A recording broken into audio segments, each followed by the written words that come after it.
Muy buenas tardes, buenos días para los que nos seguís desde América Latina. Arrancamos en este 2025 nuestras webinars sobre tratamiento de aguas hablando de espectrofotometría. Hoy tenemos la suerte de contar con la empresa Hanna Instrument, líder mundial en el desarrollo y fabricación de instrumentos de medición, electroquímicos, fotométricos y electrodos. En este webinar nos presentarán las mejoras en el espectrofotómetro IRIS, con las que se garantiza la calidad de la medida y la optimización de tiempo y costes en los procesos analíticos, dando así respuesta a Hanna a las necesidades de sus clientes y a la situación actual del sector. Miren Larrañaga, responsable del laboratorio de la compañía, será la encargada de mostrar los beneficios y las ventajas de esta nueva solución, así como varios casos prácticos. Su ponencia durará en torno a unos 40 minutos y a su finalización abriremos una ronda de preguntas en directo donde nos podréis dejar vuestras dudas y consultas. La ponencia de hoy la tenéis en la pestaña de App en Compartir en Medio y mi compañera Tina estará coordinando el chat durante toda la tarde para todo aquello que necesitéis. También durante el evento os pasaremos una breve encuesta para conocer algunos detalles de las soluciones que utilizáis. Y ya sin más dilación doy paso a Miren Larrañaga, responsable del laboratorio de Hanna Instrument. Miren, buenas tardes y bienvenidas a aguasresiduales.info. Buenas tardes, José Miguel. Muchas gracias por esta oportunidad para poder comentar estas soluciones espectrofotométricas de las que Hanna quiere compartir, ¿de acuerdo? Entonces, si te parece bien, empezamos compartiendo la presentación. Adelante. Ya nos vas contando todos los detalles de la ponencia. Sí. Bueno, veo que se ve bien, ¿verdad? Perfecto. Puedes empezar, Miri. Vale, pues lo comentado. En la siguiente webinar analizaremos las actuales soluciones espectrofotométricas de Hanna en el análisis y control de aguas. Por ello, hablaremos sobre el equipo IRIS, equipo que recientemente Hanna pues, ha actualizado, incluyendo nuevas funciones para un completo análisis del agua, entre ellas, por supuesto, las aguas residuales. La webinar la dividiremos en los siguientes apartados.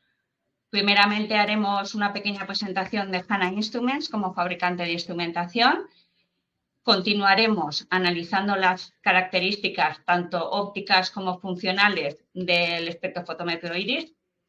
Y como parte final de la presentación, pues comentaremos dos casos prácticos que actualmente nuestros clientes están utilizando satisfactoriamente.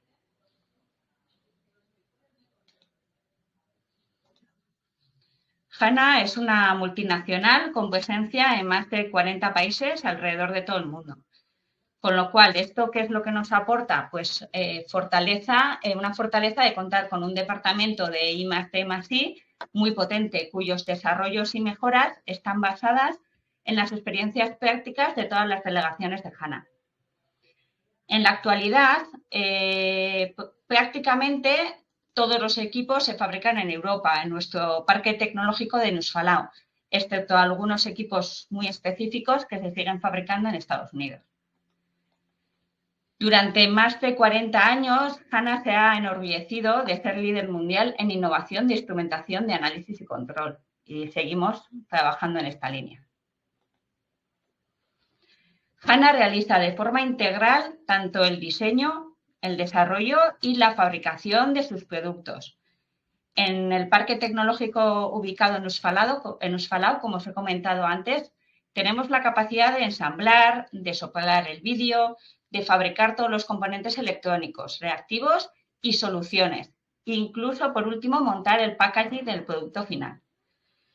Gracias a esto que conseguimos, pues nos da mucha libertad en lo que representa a desarrollo y a una adaptación continua de nuestros productos y principalmente garantía de suministro al no tener una fuerte dependencia de otros proveedores.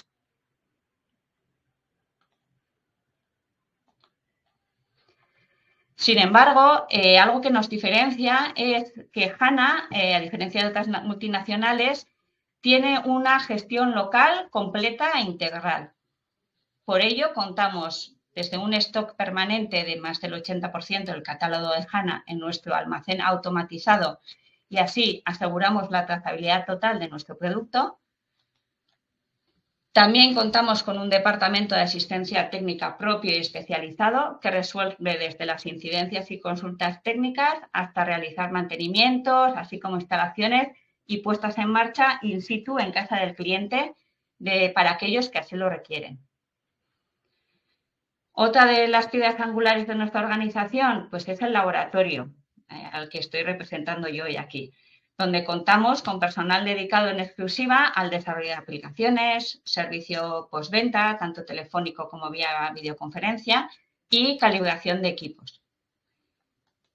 Y, por supuesto, destacamos a nuestros delegados zonales, que por su capacitación técnica ofrecen un apoyo técnico comercial muy cercano, con cobertura en todo el territorio nacional.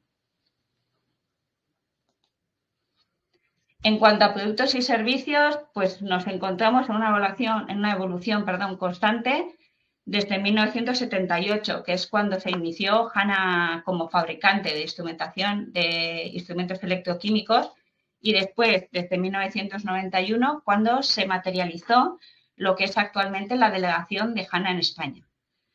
En cuanto a la orientación del producto, al sector de aguas, contamos con con equipos adaptados a todas las necesidades, desde medidores de bolsillo básicos y fotómetros con métodos específicos hasta espectrofotómetros como el que veremos hoy, con más de 100 métodos de análisis y opción de personalización. Además, pues, una de las gamas que más estamos potenciando es el de los multiparamétricos portátiles, capaces de medir pH, conductividad, oxígeno disuelto, temperatura, etcétera. Y también en los últimos modelos están capacitados para una monitorización remota y conexión a nube. Igualmente dispone de una amplia gama de equipos de sobremesa para determinaciones electroquímicas.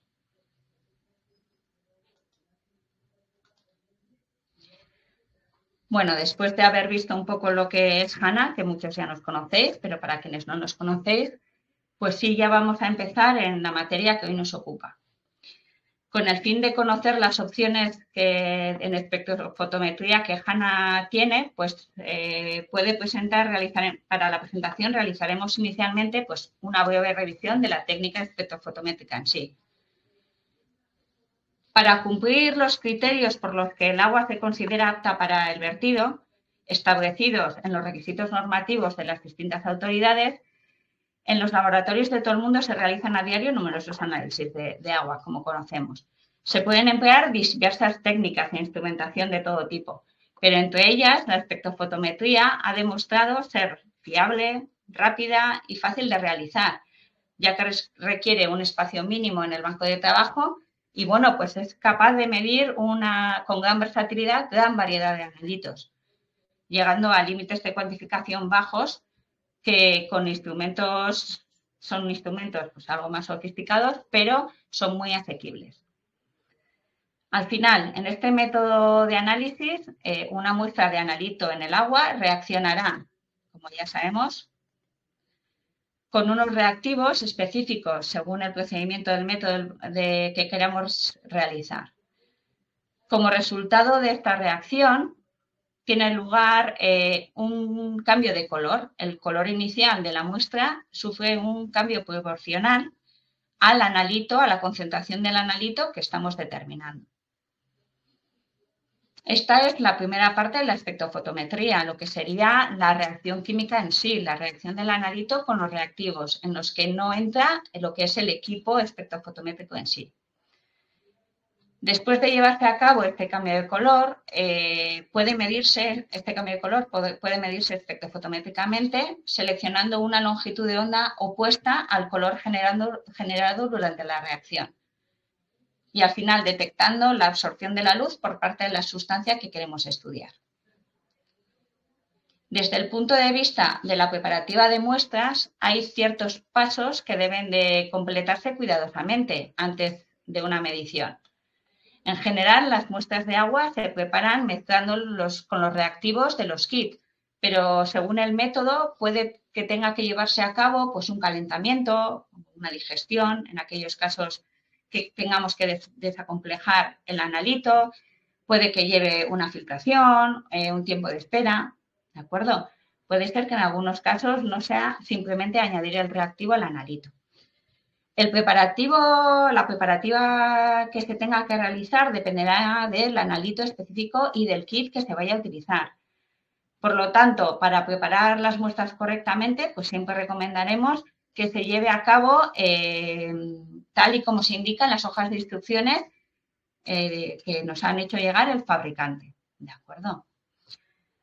Después, ocasionado ya este cambio de color, lo que tenemos que hacer es, para poder realizar esta medición, los equipos utilizados deben de estar compuestos de 3 elementos. La fuente de luz, la muestra o, bueno, la cubeta donde vayamos a estudiar la reacción y un detector. La fuente de luz es filtrada para que tan solo determinada longitud de onda irradie en la muestra. ¿De acuerdo? Interaccione con las sustancias que se han formado durante la reacción y estas modifiquen la luz incidente. ¿Por qué? Porque se va a dar una absorción de esa luz parcialmente. Y con un detector lo que vamos a hacer es registrar la luz restante que llega y no ha sido absorbida por la muestra.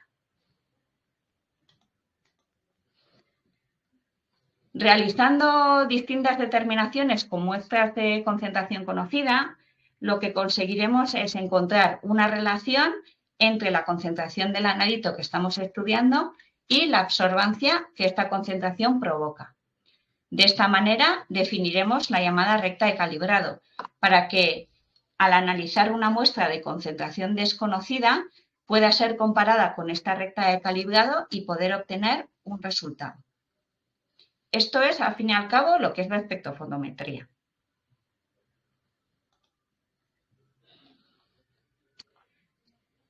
Con el fin de poder llevar a cabo la determinación de distintos analitos mediante la técnica de la espectrofotometría, Hanna desarrolló el espectrofotómetro IRIS para completar ya una gama de fotómetros muy amplia. En los últimos meses es verdad que este espectrofotómetro ha sido rediseñado y completado con nuevas funciones y opciones que lo convierte en un aliado perfecto en nuestras determinaciones del laboratorio e incluso en medidas en campo en este caso. Junto con los reactivos utilizados para cada determinación según el método que queramos realizar, la óptica es la parte del equipo con mayor importancia analíticamente hablando. Y gracias a una óptica avanzada, los resultados obtenidos con este equipo serán de gran exactitud. El IRIS dispone de un sistema óptico avanzado de tecnología de doble haz. Y entre las características que suelen considerarse claves en un espectrofotómetro, las del IRIS serían las siguientes. Hablando del rango espectral, es decir, el rango de longitudes de onda que puedes seleccionar para las determinaciones, va desde 340 nanómetros hasta 900. Por lo tanto, incluye el rango visible y se adentra en las primeras zonas, tanto del ultravioleta como del infrarrojo, posibilitando la utilización de este equipo para métodos, por ejemplo, de análisis enzimáticos, que habitualmente suelen tener que determinarse a 340 nanómetros, y también, por ejemplo, en medidas de atenuación de la turbidez en el rango de infrarrojo. En cuanto a la luz difusa, en este equipo es inferior a un 0,1% expresado en transmitancia, ¿de acuerdo? Entonces, ¿la luz difusa qué es? Pues realmente es esa radiación que puede llegar al detector con una longitud de onda que no deseamos, ¿de acuerdo? Es como que se nos escapa de lo que nosotros queremos. ¿Qué puede ocasionar este tipo de radiación? Pues errores importantes en la lectura de la absorbancia y con ello desviaciones en la ley de Lambert-Beer, ¿de acuerdo? En la que se basa la espectrofotometría. Por lo que un valor bajo, como es el inferior a 0,1%, asegura pocas interferencias de este tipo.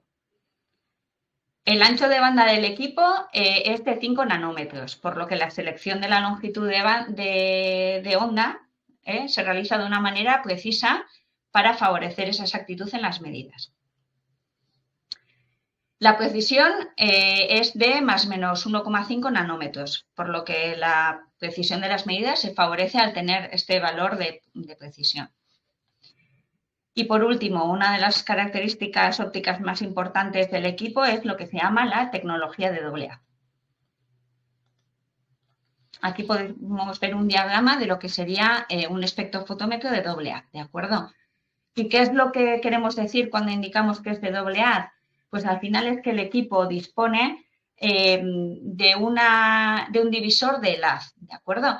El divisor de haz se añade al sistema óptico para poder ser utilizado junto con un detector de referencia. De esta manera que posibilitamos el garantizar que la medición se dará habiendo compensado cualquier desviación que la fuente luminosa pueda tener, ¿de acuerdo? El divisor de haz lo que va a hacer es dividir la luz emitida por la lámpara de tungsteno en dos haces.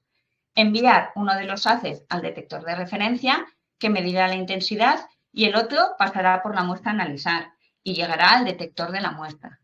En caso de haber fluctuaciones en la fuente de la luz, el sistema de referencia lo va a detectar y va a poder compensar mediante un cálculo matemático esas fluctuaciones, ¿de acuerdo?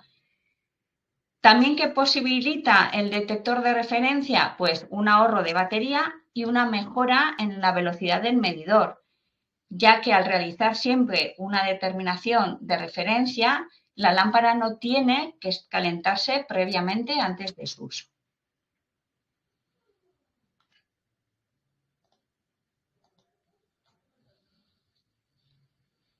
Al encender el medidor, el iris, siempre se realizará un chequeo inicial, ¿de acuerdo? Este chequeo se hará para confirmar que la fuente de la luz y la detección funcionan correctamente y para realizar una calibración de la posición de la rejilla de difracción.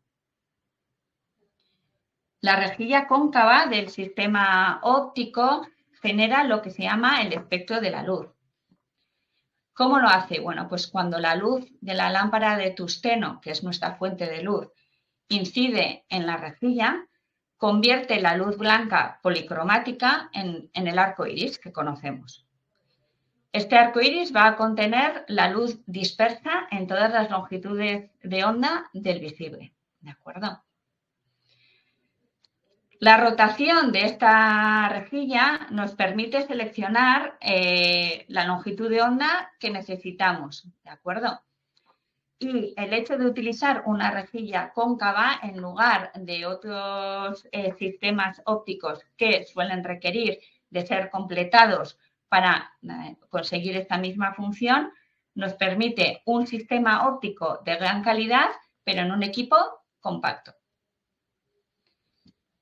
La calibración de la rejilla de difracción verifica la correcta difracción de la luz y la división del haz en las distintas longitudes de onda que después serán filtradas, ¿de acuerdo? Dependiendo de cuál es la que necesitemos para el método que vayamos a realizar. Estos haces difractados después serán detectados por el detector durante el chequeo. Y si vemos que hay algún problema mecánico o no se detectan o si vemos cualquier mal funcionamiento, automáticamente el equipo nos avisará de ello con una alarma, ¿de acuerdo? Entonces, esta función de chequeo inicial lo que nos permite es comenzar a trabajar con el equipo sabiendo que la óptica del medidor funciona correctamente, ¿de acuerdo? Sin necesidad de hacer pruebas adicionales. Y, por supuesto, en un espectrofotómetro, pues si la óptica es correcta, vamos a tener buenos resultados.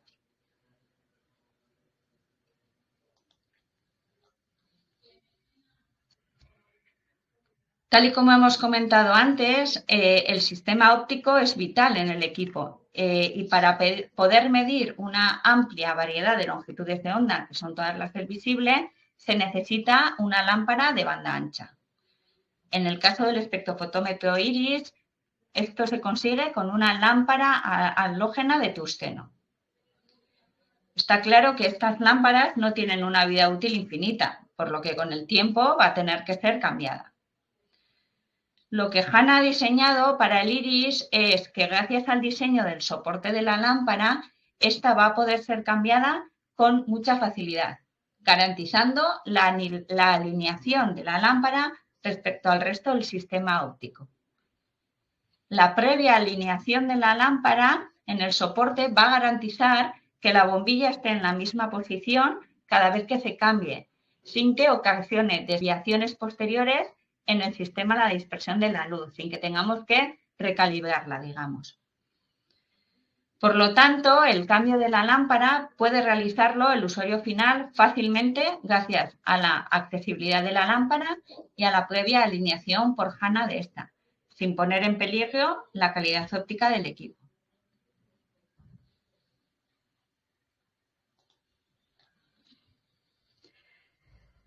Bueno, dejamos un poquito atrás lo que son las distintas bondades del sistema óptico del iris para ya adentrarnos en lo que son distintas funciones o opciones o funciones, aparte de lo que es la calidad óptica de este equipo que estamos comentando hoy. El iris nos permite realizar mediciones utilizando distintas cubetas. Por lo tanto, podemos hacer mediciones con distintas longitudes del camino óptico. Para ello, lo que vamos a hacer es seleccionar el adaptador que nos interesa dependiendo del método que vayamos a realizar. Y estos adaptadores vienen suministrados con el equipo. El equipo sin adaptador tiene lo que es en su interior, tiene la opción de utilizar cubetas redondas de 22 milímetros o cubetas rectangulares de 50 milímetros de recorrido óptico. Sin embargo, gracias a los adaptadores vamos a poder cambiar el camino óptico del equipo a cubetas redondas de 16 milímetros, viales de 13 milímetros, incluso las clásicas cubetas cuadradas de 10 milímetros. Todas estas longitudes de camino óptico se refieren siempre a la longitud interna de la cubeta. Es realmente el camino óptico que nos va a dar la cubeta que vamos a utilizar, ¿de acuerdo? Por lo tanto, tenemos la versatilidad de poder realizar métodos desde un camino óptico de 10 hasta 50 milímetros. Los métodos tienen asignados la cubeta a utilizar en cada caso. Por ello, los distintos adaptadores tienen una detección automática del vial que se utiliza. Entonces, ¿esto qué posibilita? Que en el caso de que la cubeta o el adaptador de cubeta que estamos utilizando no coincide con el método que hemos seleccionado en el equipo nos lo indicará, ¿de acuerdo? Nos dirá que debemos de cambiar el adaptador, que no es la cubeta correcta para el método que vamos a utilizar.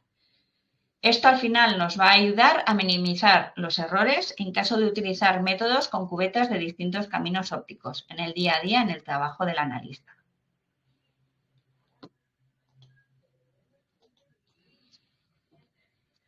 Los métodos opcionales del iris los vamos a dividir en 4 tipos de métodos. Por un lado, los barcode methods o los métodos con código de barras. Actualmente, HANA dispone de 30 métodos llamados barcode o con código de barras. Y, por supuesto, nos encontramos en constante desarrollo de nuevos métodos o adaptación de los métodos ya existentes de HANA, pero que aún no tienen código de barras. Entre ellos, por supuesto, se encuentran aquellos métodos que necesitan de una digestión o de una hidrólisis para llevarse a cabo, como por ejemplo, pues lo que son los metales totales, el hierro total, el cromo total, ¿de acuerdo? Ya que debemos de hacer una digestión previa, todos ese tipo de métodos ya vienen en el formato de vial con barcode, con código de barras. Por otro lado, tendríamos los factory methods o métodos de fábrica. Actualmente son 103 los métodos desarrollados para el análisis de agua. Aquí, por supuesto, vamos a tener el método desarrollado, pero no tenemos aún el vial con código de barras, que en las siguientes diapositivas veremos la importancia que puede tener esto o lo que esto nos puede facilitar en el trabajo. Por último, los user methods o métodos de usuario. El iris tiene una memoria, una capacidad de hasta 100 métodos de usuario completamente configurables para que el usuario pueda crear sus propios métodos. Métodos, por ejemplo, espectrofotométricos para los que HANA actualmente no dispone de una recta de calibrado o reactivos. Por último, también tenemos la posibilidad de que aquellos métodos que no utilizan código de barras, porque los códigos de barras irían aparte, puedan ser seleccionados como favoritos para seleccionar aquellos que habitualmente utilizábamos en nuestro día a día, ¿de acuerdo? Sin tener que buscar entre los 103 que actualmente disponemos.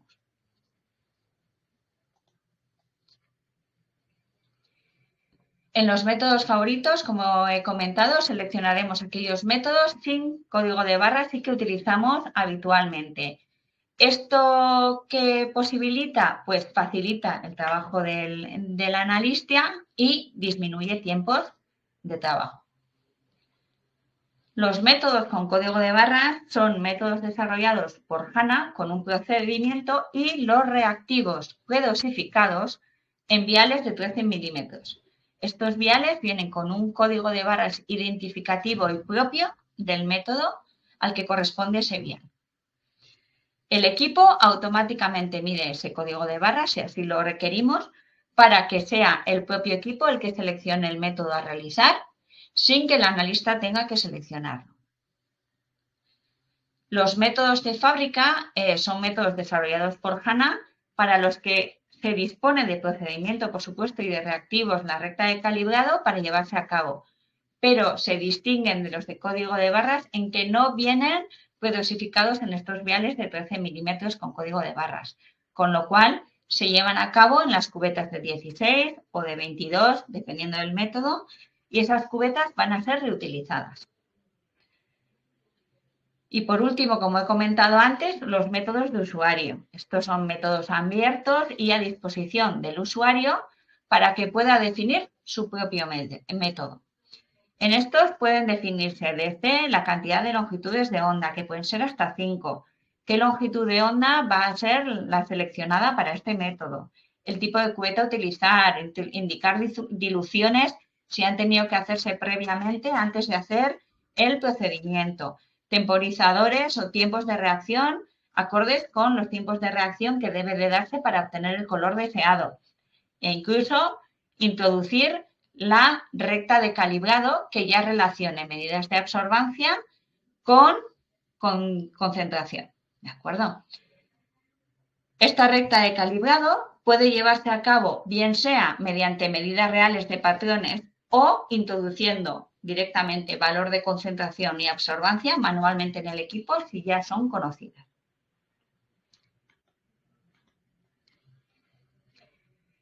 Gracias al nuevo adaptador de viales de 13 milímetros del nuevo Iris, el H802, se posibilita la rotación de los viales de 13 milímetros durante las determinaciones.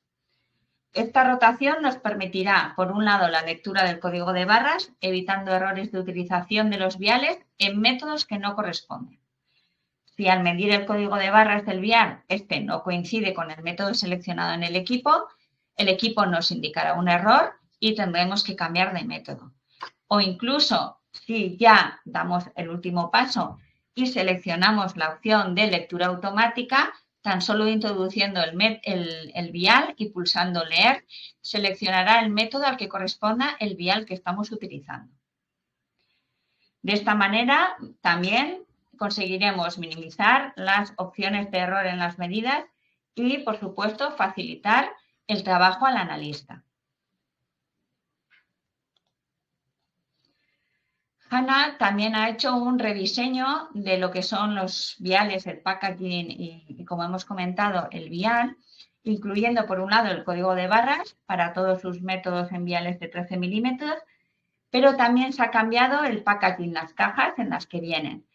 En este rediseño lo que hemos hecho ha sido identificar cada método con un color para facilitar en el día a día la selección del análisis que queremos realizar en cada momento. Además, a partir de ahora, en cada caja se describirá mediante pictogramas el procedimiento de trabajo del método seleccionado. Estos pictogramas facilitarán el correcto desarrollo del método de manera sencilla y accesible sin tener que estar buscando todo el procedimiento en el manual. Estos nuevos cambios en los reactivos en viales de 13 minimizan, como ya hemos dicho, los errores. Es lo más importante y facilitar el trabajo diario de los analistas. El nuevo adaptador de los Iris H802 para viales de 13 milímetros, como decíamos, cuenta con un sistema de rotación que, tal y como hemos comentado, primeramente se utilizará para la lectura del código de barras y selección del método correspondiente, pero en una segunda función puede activarse para que realice un promedio durante la medida de las muestras. De esta manera, ¿qué obtendremos? Se realizarán distintas medidas de absorbancia sobre la muestra a determinar y se calculará matemáticamente el promedio de las medidas realizadas. Gracias a estas dos funciones evitaremos errores y, en el caso de la rotación y promedio, aumentaremos la precisión de las medidas. Importante es indicar que esta función de rotación y promedio del vial también está disponible para aquellos métodos de usuario que sean generados en viales de 13 milímetros.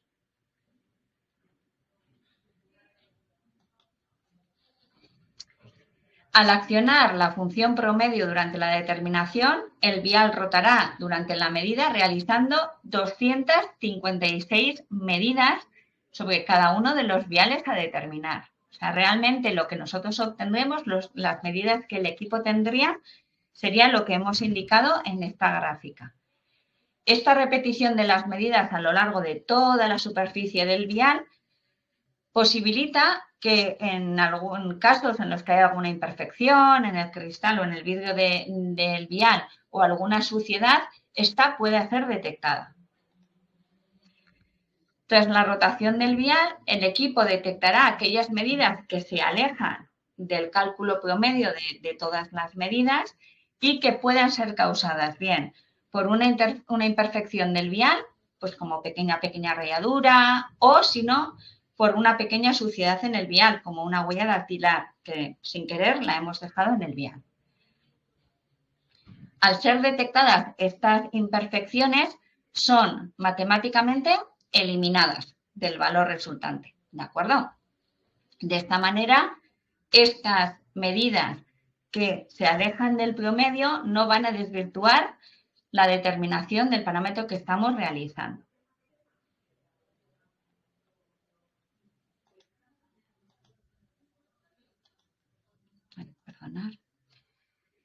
El realizar 256 medidas fotométricas, bueno, pues puede que nos llegue a pensar que se va a ralentizar mucho la medida, ¿de acuerdo? Entonces, por ello, os voy a poner un vídeo donde veis en tiempo real cuál es la velocidad de medir.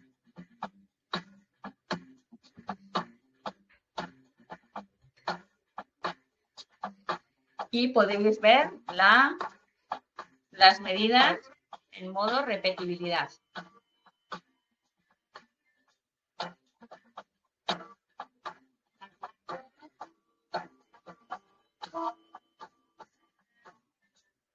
Estamos viendo ahora mismo cuáles son las distintas medidas que el equipo nos está dando y vemos que la repetibilidad es buenísima.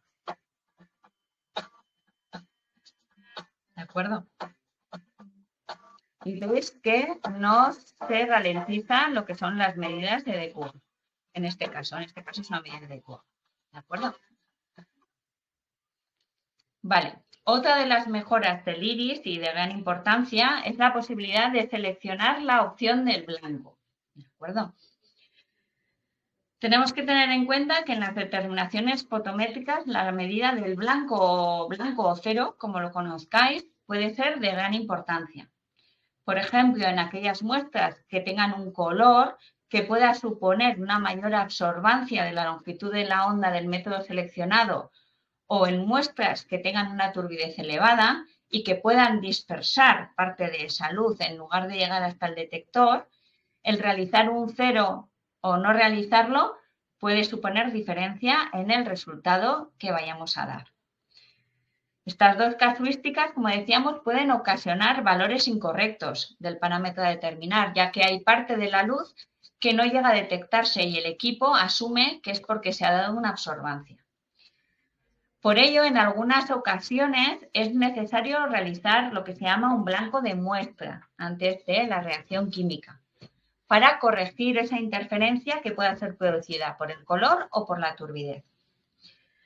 En otras ocasiones, por ejemplo, como ejemplo en determinaciones como la DQO, pequeñas desviaciones en la composición del reactivo pueden querer llegar a corregirse. Para ello puede realizarse el blanco de reactivo para todo el lote de los reactivos y almacenarlo hasta que el lote se cambie y podamos realizar un nuevo blanco.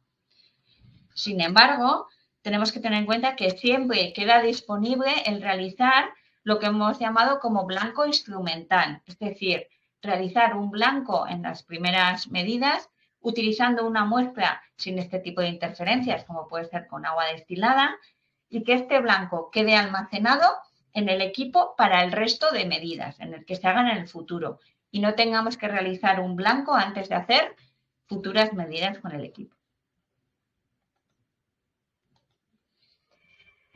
Iris facilita realizar los distintos blancos y en cualquier momento el analista puede decidir qué tipo de blanco quiere realizar dependiendo de la muestra simplemente pulsando un botón, ¿de acuerdo? Es el analista el que decide, bueno, pues yo quiero trabajar siempre con un blanco instrumental o en aquellos casos en los que pueda tener muestras de gran turbidez, de un color importante, poder realizar en esos casos un cero simplemente pulsando un botón y después recuperar el blanco instrumental para el resto de medidas. Agrupando lo anteriormente indicado sobre los blancos, pues dependerá del método que vayamos a realizar, si podamos realizar un blanco de muestra, ya que en todos los métodos no puede realizarse un blanco de muestra, o si queremos realizar un blanco de reactivo, ¿de acuerdo? O, como comentábamos antes, hacer un blanco instrumental en todo caso. Como resumen de las opciones del equipo Iris, nos gustaría recalcar que gracias a la incorporación del código de barras y la opción del cero electrónico, vamos a mejorar la experiencia del analista, evitando o minimizando la opción de errores y agilizando las medidas que se realicen, ¿de acuerdo? Y además de esto, la rotación de los viales nos va a ayudar a tener una gran repetibilidad y una exactitud, asegurando la calidad de las medidas realizadas. Tenemos que tener en cuenta, como hemos comentado antes, que además de lo que es un uso en laboratorio, el Iris, al principio lo he comentado, podría llegar a utilizarse en medidas en campo. ¿Por qué? Porque, por ejemplo, no tiene por qué ser alimentado directamente a la red eléctrica, puede trabajar con una batería de litio recargable, ¿de acuerdo? Y además, cuando se trabaje en laboratorio conectado a red, esta batería puede ser el sistema de alimentación en caso de que haya alguna interrupción en esta alimentación de red, ¿de acuerdo? Y también tenemos que tener en cuenta que es un equipo compacto. El área que ocupa es el área similar a la que ocupa una hoja DIN A4 y tiene un peso aproximado de unos 3 kilos, por lo que es un equipo que puede ser fácilmente transportable. Esto nos posibilitará, en caso de que queramos, realizar determinaciones in situ. Por último, el tema de descarga de datos tiene capacidad de hasta casi 10.000 registros, ¿de acuerdo? Por lo que, sobre todo, si hacemos medidas en campo, esta posibilidad de guardar en la memoria interna del equipo nos va a facilitar llevar a cabo las medidas. Después podemos realizar una descarga de esos datos, bien sea directamente al ordenador o mediante una memoria USB y en formatos CSV o PDF. Antes de dar por terminada la parte de las opciones fotométricas del equipo Iris, nos gustaría dar a conocer a los asistentes de esta webinar el servicio de laboratorio para la calibración de este tipo de espectrofotómetros. En nosotros, Hanna, junto con el equipo, en la venta del mismo se incluye un certificado de verificación donde se indican los resultados obtenidos en la verificación de la exactitud de la longitud de onda, la exactitud fotométrica y las medidas obtenidas de luz difusa. Gracias a esta verificación se asegura la calidad de la óptica del equipo. Por consiguiente, se aseguran las medidas fotométricas realizadas. Que sepáis que este certificado puede ser renovado por el personal del laboratorio de Hanna mediante la verificación del equipo con patrones de trazabilidad certificada. ¿De acuerdo? Se realizan determinaciones para asegurar la exactitud de la longitud de onda, la exactitud fotométrica y nuevamente la luz difusa. Como última parte de esta presentación, hablaremos de dos casos prácticos. Son aplicaciones que actualmente las están utilizando nuestros clientes para agilizar, por ejemplo, parámetros que son de gran importancia en el tratamiento de aguas residuales. En primer lugar, comentaremos una medida indirecta del contenido de sólidos totales en suspensión. Los sólidos en suspensión totales, como ya sabemos, son partículas sólidas que están suspendidas en un líquido y que no se disuelven en él. Al final, estas partículas pueden ser de origen orgánico o inorgánico y suelen tener un tamaño que varía desde partículas muy pequeñas, coloidales, hasta fragmentos más grandes que son incluso visibles a primera vista. La presencia de estos sólidos, en suspensión en el agua, en las aguas residuales, puede afectar tanto a la calidad del agua como a la eficiencia de los procesos de tratamiento. Por ello, la medida de este parámetro es fundamental para comprender la calidad del agua a tratar y poder rediseñar o diseñar estrategias de tratamientos eficaces. La eliminación de estos sólidos va a mejorar la eficacia del proceso de depuración y reduce el riesgo de contaminación de las aguas superficiales y subterráneas.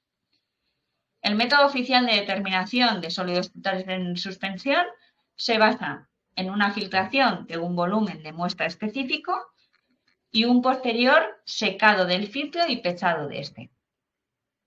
A ver, no es un método que requiera de un instrumental aparatoso, ¿de acuerdo? Pero sí que es verdad que se requiere una inversión económica inicial en la estufa, las mufflas, las bombas de vacío, equipos de filtración y balanzas analíticas.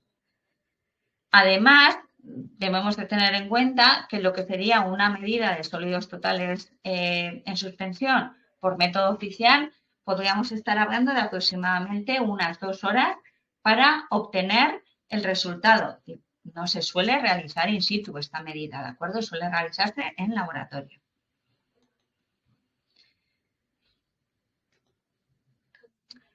Por lo tanto, teniendo en cuenta que los sólidos totales de suspensión son sólidos que están en suspensión, tienen la capacidad de dispersar la luz, ¿de acuerdo?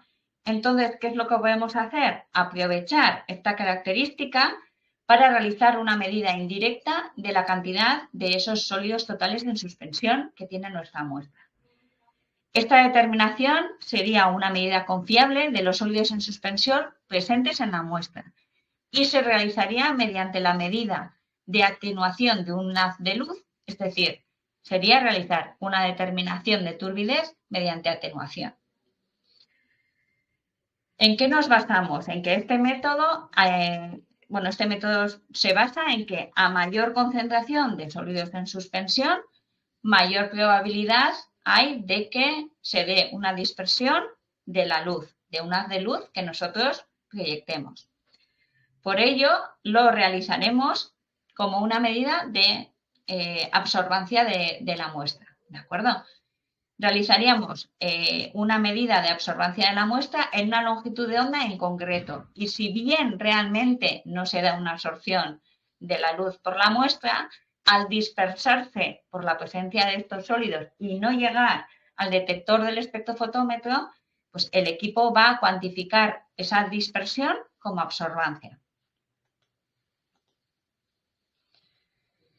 En esta imagen podemos ver cuál sería esta relación. Mediante medidas de una muestra, mediante método oficial y medidas por turbidez, por atenuación de la turbidez, podemos obtener una recta de calibrado que nos relacione la concentración de sólidos totales y la absorbancia de estos.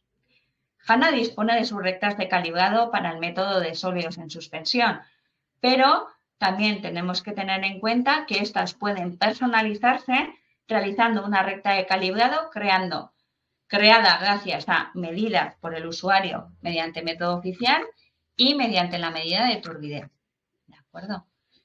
En algunas ocasiones podemos encontrarnos que con partículas de tamaño y forma muy dispersa puede que tengamos que realizar una pequeña trituración inicial para homogeneizar la muestra, ¿de acuerdo?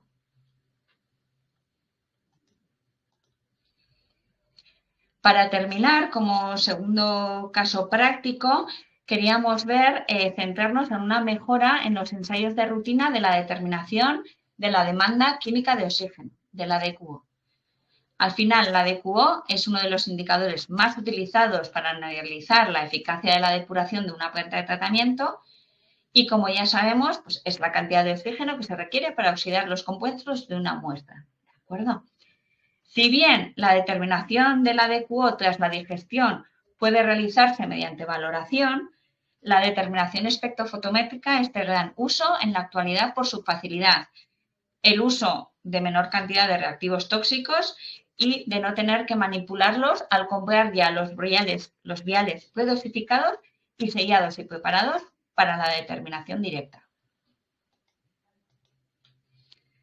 En el método normalizado, para la determinación de la DQO, se especifica que la digestión de la muestra debe de realizarse durante 2 horas a 148 o 150 grados, ¿de acuerdo?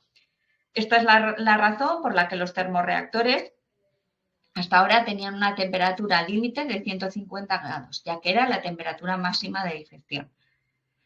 HANA, en el procedimiento de trabajo del manual, de hecho, sigue indicando que la digestión debe de realizarse durante 2 horas a 150 grados, tal y como se define en las normas de DQO. Normas tales como la 15.705 o las normas EPA. La 15.705 es la norma específica europea para la determinación de la DQO utilizando viales predosificados y sellados, ¿de acuerdo? Para los que, por supuesto, HANA tiene una línea de reactivos específicos cumpliendo esta norma ISO. Entonces, ¿qué pasa? Que para aquellas analíticas del día a día, las de toma de decisión rápidas, podríamos realizar una digestión en lugar de en 2 horas, en 15 minutos, aumentando la temperatura de digestión de 150 a 170 grados. Nuestros viales vienen preparados para soportar este aumento de la temperatura y de esta manera pueden obtenerse resultados en un tiempo mucho menor para poder tomar decisiones rápidas, ¿de acuerdo? Eso sí, si debe de realizarse el ensayo bajo norma, seguiremos indicando realizarse en 2 horas y a 150 grados, porque así lo indica la norma. Y bien, pues con el fin de poder realizar esta digestión, HANA también ha rediseñado su termorreactor para que pueda aumentar la temperatura hasta 170 grados y pueda utilizarse con los viales sellados, ¿de acuerdo? Y poder realizar esta DQO rápida, digámoslo así, para poder hacer monitorización de control y tomar decisiones rápidas sobre los procesos de depuración. Bueno, pues esto era lo que desde HANA queríamos haceros llegar. Y tras esta presentación, José Miguel, si te parece, vuelvo a darte paso para que me hagas llegar las preguntas, si así lo consideras oportuno. Pues muchas gracias, Miren, por compartir con nosotros los detalles del IRIS, que a priori se presenta como un equipo bastante interesante. Si te parece, Miren, quería comentarte los detalles de la encuesta antes de que pasemos a las preguntas, que hay un montón. Y así para que conozcas un poquito el perfil de las personas que nos acompañan esta tarde. En cuanto a la pregunta de si usas habitualmente espectrofotómetros para la medida de tus analíticas, ha respondido 48 personas y nos han dicho un 75% que sí las utilizan. ¿De acuerdo? En cuanto a la de realizas analíticas de DQO habitualmente, han sido 43 votos y un 73% nos dice que sí, que las utilizan también habitualmente las analíticas de DQO. Y en cuanto a la pregunta si calibraban el equipo fuera, nos han respondido 35 personas y nos dice un 57% que sí, que también que lo analizan fuera, ¿de acuerdo? Estos serían un poco los resultados de las preguntas que le hemos hecho al público de hoy. Yo quería, antes de darle paso a la ronda de preguntas, que nos comentaras de forma muy breve, Miren, ¿qué ventajas presenta la tecnología IRIS frente a sus antecesores, de forma rápida? Bueno, pues los que hemos comentado en la presentación, sobre todo el tema de la rotación de viales, ¿de acuerdo? Sí. Que es una ayuda para los analistas, ya que puede seleccionar el método directamente utilizando el vial. La rotación nos permite hacer esas 256 medidas por cada uno de los viales, llegando a identificar esas medidas, digamos, dispares respecto al promedio, que nos ayudarán a, en aquellos casos que hay una pequeña rayadura o limpiando el vial se nos ha quedado una huella, una pequeña suciedad, no vayan a afectarnos negativamente en el resultado del equipo, ¿de acuerdo? Eso Perfecto. sobre todo serían esas dos. Pues si te parece, voy con la primera pregunta que nos hace Marta Astigarraga, que nos dice que le gustaría saber si los reactivos o los procedimientos indican qué normas ISO u otras normas de referencia siguen. Sí, en los rediseños que estamos realizando en los reactivos, en aquellos reactivos que sean según ISO, es decir, exactamente como indica la norma, como es el caso de los de DQO del 15705, así lo indica, ¿de acuerdo? Según norma tal. Sí que es verdad que en otros viales no se sigue la norma, porque la norma exactamente, o sea, se sigue la norma, pero no exactamente. ¿Por qué? Porque igual esa norma no está pensada para un vial cerrado, tamaño de volúmenes de muestra y demás, Claro. no pueden ser los mismos. Pero entonces se indica, es una adaptación del método tal, es decir, la reacción química, etcétera, es la misma, solo que al ser viales en tamaño pequeño, en muestras pequeñas, pues hay que hacer una adaptación y en cuanto haces una adaptación en cuanto a cantidad, etcétera, tenemos que indicar que es una adaptación. Perfecto, gracias. Miren, María Silva nos dice que ENAC exige que se disponga de toda la información de la validación de kits llevada a cabo por el fabricante. ¿Los kits presentados cumplen los requisitos de validación exigidos por ENAC? ¿HANA dispone de los informes de validación de cada uno de los kits y los pone a disposición del cliente? Nos preguntaba María. ¿Cuáles son? O sea, no entiendo muy bien a qué se refiere con lo que indica ENAC. Sí que no sé si se refiere a la guía 20 en el que indica, sí que es verdad que esa guía 20 también fue bastante controvertida, porque sí que salió cuando empezaban a salir muchos tipos de ensayos que no se basaban en métodos normalizados, ¿de acuerdo? Entonces, por un lado, se indica el método normalizado al que hace referencia nuestro método. Y después, sí que no lo indicaba, aunque sí que habéis visto, se veía en una de las diapositivas, cada lote de reactivos viene con un certificado de calidad donde se indica la linealidad, la pendiente, la sensibilidad, ¿de acuerdo? Vienen incorporados con cada uno de los reactivos. Perfecto. Alexander nos pregunta que cuáles serían las dimensiones del equipo. Creo que has comentado antes que era tamaño A4, pero para que nos hagamos una... Es como 3 kilos, es aproximadamente 3 kilos y estamos hablando de un tamaño tal que así y así, ¿vale? Perfecto. Puede en una mochila, de hecho la imagen lo veíais, puede ser transportado. Sí, comentabas que lo ideal también era para utilizarlo en campo, ¿verdad? Claro, lo indicaba porque, por ejemplo, el tema de la utilización del método de sólidos indirecta de sólidos totales en suspensión puede ser de interés para poder hacerlo en campo, ¿de acuerdo? Es decir, en aquellos sitios donde se toman las decisiones, simplemente sería coger una muestra representativa, hacer, como siempre se tiene que hacer, una mezcla correcta para que los sólidos se encuentren en suspensión, no hayan decantado, de ahí coger una alícuota representativa y hacer una medida de turbidez. Esto es una medida indirecta de sólidos totales en suspensión. ¿De acuerdo? Por eso la importancia de que sea transportable. Perfecto. Blanca Artaza nos pregunta que si vendéis tubos vacíos de 16 milímetros para poder realizar métodos propios de DQO. ¿El digestor para la DQO es para tubos de varios tamaños o solo para tubos de 13? Vale. HANA sí vende lo que son viales. Vale, tú has dicho de 16 milímetros. Sí que es verdad que en el mercado se conocen los de 16 milímetros haciendo referencia al diámetro externo. ¿De acuerdo?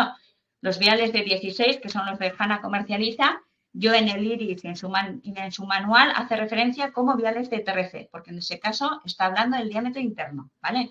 Entonces, sí, HANA comercializa viales de 16 externo, 13 interno, vacíos para, como decíamos en la presentación, poder hacer rectas de calibrado propias que el equipo, o sea, que el usuario quiera hacer, bien sea para adaptar métodos que ya tiene HANA o para crear nuevos, y poder utilizar, si bien no va a poder utilizar el código de barras para seleccionar el método, ¿de acuerdo?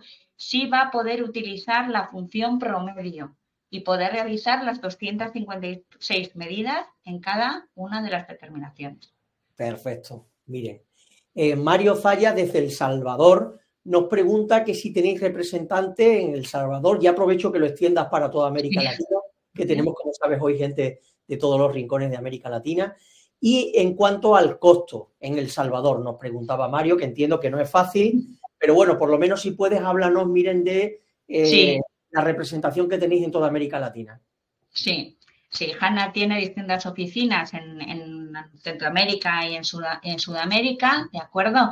Y si entráis en la página web de HANA, la internacional, digamos, te da la opción de seleccionar cuál es tu país de origen y automáticamente te redireccionará a ese país que es el encargado de hacer la comercialización de productos HANA en tu país. Es verdad que no hay uno en cada uno de los países, pero, por ejemplo, desde un país va a cubrir el resto de países. ¿De acuerdo? Porque América Latina la cubrís entera. Sí, en cuanto a costes, lo siento, ahí no te voy a poder ayudar, pero en nuestra página web habitualmente aparecen el precio de los equipos. El precio Perfecto. No obstante, como vais a tener los datos, después ya le podéis contestar si queréis. Por supuesto, si tuviese cualquier esto, podemos contestarle o ponerle en contacto con la oficina de HANA que le correspondería. Estupendo. Agustín Daniel nos pregunta si el espectrofotómetro solo puede calibrarse con patrones de HANA. No, de hecho nosotros, algunos son nuestros, son internos, sí. Por ejemplo, el de la exactitud fotométrica, sí la exactitud de la longitud de onda, sí es un filtro de HANA, porque además tiene programado qué longitudes de onda son las que tiene que buscar, pero, por ejemplo, para hacer la exactitud fotométrica utilizamos los patrones fotométricos tan conocidos en el mercado con su trazabilidad, sus certificados, etcétera, etcétera. Perfecto, gracias, Miren. Seguimos. Daniel García nos pregunta qué diferencia tiene el control de sólidos en suspensión respecto a una medida de NTUs estándar. A ver, que en una de ellas tú vas a dar el resultado referenciado a lo que es unidades nefelométricas de forma fina, ¿de acuerdo? Y la otra tienes que hacer una recta de calibrado relacionando esas UNFs a los miligramos por litro que corresponderían mediante lo que son cantidad de sólidos, ¿de acuerdo? Son dos unidades distintas, dos técnicas distintas. Pero sí que es verdad que una se basa en la otra. Perfecto. Leticia Martínez Gil nos pregunta, miren, si disponemos de un espectrofotómetro IRIS en el laboratorio, ¿podríamos prescindir del turbidímetro para medida de calidad del agua regenerada? No, yo os recomendaría que no. A ver, lo que es la medición de turbidez mediante atenuación es una medida que si bien está contemplada en la ISO 7027, ¿de acuerdo? También en esta norma indica que que es aplicable a rangos altos de turbidez, ¿de acuerdo? Para lo que son rangos bajos de turbidez, deben que aplicarse la nefelometría, es decir, una medida a un ángulo distinto de los 180, habitualmente 90 grados, ¿de acuerdo? Entonces, para medidas de turbidez baja, yo continuaría utilizando el turbidímetro. Perfecto. Mireia Vázquez nos pregunta que qué fiabilidad tienen los resultados obtenidos de la DQO en una digestión de 170 grados durante 15 minutos. A ver, habitualmente el ratio de oxidabilidad es muy similar. Es que incluso en la de 150 grados va a haber compuestos que están detallados en lo que es el método normalizado de la norma que no van a llegar a oxidarse o que se oxidarán en un menor nivel. A ver, si justo tenemos una muestra con una gran cantidad de este tipo de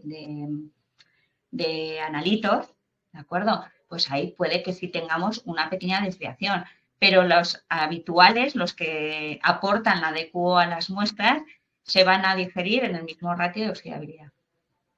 Mira, Patricia Maestro nos preguntaba también respecto a esta pregunta que si hay algún artículo o norma que indique que el ensayo de DQO puede dar resultados óptimos a 170 en 15 minutos. Por ahora no hay una norma que así lo acepte. Por eso hemos hecho hincapié en que en aquellos casos que tenga que realizarse bajo norma, siga haciéndose 2 horas, 150 grados centígrados, que realmente es lo que indicamos en el manual. María Silva nos pregunta, miren, ¿qué guía para la selección y utilización de kits de ensayo por los laboratorios acreditados GENAP 20? Perdón, sí, esa es la guía que hemos comentado antes. Sí, es una guía que sacó ENAC, bueno, que realmente, por lo que yo tengo entendido, no es de obligatorio cumplimiento, ¿vale? Porque después del laboratorio acreditado puede realizar su validación propia, pero sí que es una guía, de hecho yo hablé con personal de ENAC en su día, que salió porque empezaron a salir ciertos kits, sobre todo microbiológicos, etcétera, que no estaban basados en métodos normalizados, ¿de acuerdo? Entonces, aquellos kits que no estaban basados en un método normalizado era una manera de dar una justificación, ¿de acuerdo?, de que podían utilizarse en esas aplicaciones. Pero pregunta, no entiendo muy bien cuál era la pregunta. Y yo creo que quería nombrando la guía ENAC. Que comentaras un poco la guía. Sí, era eso. Ya iría con la última pregunta. Carlos Alberto nos dice si el equipo puede determinar la fracción volátil de los sólidos suspendidos. Uy, ahí me estás pillando un poco, no, porque ahí entiendo que tienes que hacer un calentamiento, no sé si será en mufla, una X. Entonces, yo creo que ahí no suele ser, creo que ahí no sería aplicable. Bueno, pues yo antes de irnos quería preguntarte también, miren, un par de preguntitas rápidas. ¿Para qué tipo de instalaciones dirías que está justificado este tipo de espectrofotómetro? A ver, un espectrofotómetro en todas aquellas laboratorios, bien sean acreditados, bien sean de industria, etcétera, que tengan que hacerse una analítica de agua. Estamos hablando de 103 métodos dirigidos a lo que es el análisis de agua, ¿de acuerdo? Sobre todo en aquellos en los que tengamos que controlar un vertido. Perfecto. Perfecto. Y ya para terminar, en cuanto a la calibración, ¿nos recomendáis enviarlo a vuestras instalaciones? Puede hacerse en nuestras instalaciones o podría hacerse in situ, enviando lo que son los patrones. Al final, lo importante son los patrones. Estupendo, pues ahí lo dejamos. Yo para despedirme os quiero dar las gracias de nuevo a todos los asistentes a la webinar de hoy, tanto a los que estáis en directo como a los que lo veréis en diferido en las próximas horas. Habéis sido casi 500 los inscritos. Quiero darle también las gracias a Miren por compartir esta interesante solución con todos nosotros y gracias a HANA Instrument por el patrocinio. Espero que haya sido de vuestro interés y nos vemos pronto. Mientras tanto, nos tienes a diario con toda la actualidad del sector en www.aguasresiduales.info. Que tengáis una buena tarde. Miren, hasta la próxima. Gracias. Muchas gracias, José Miguel. Buenas tardes.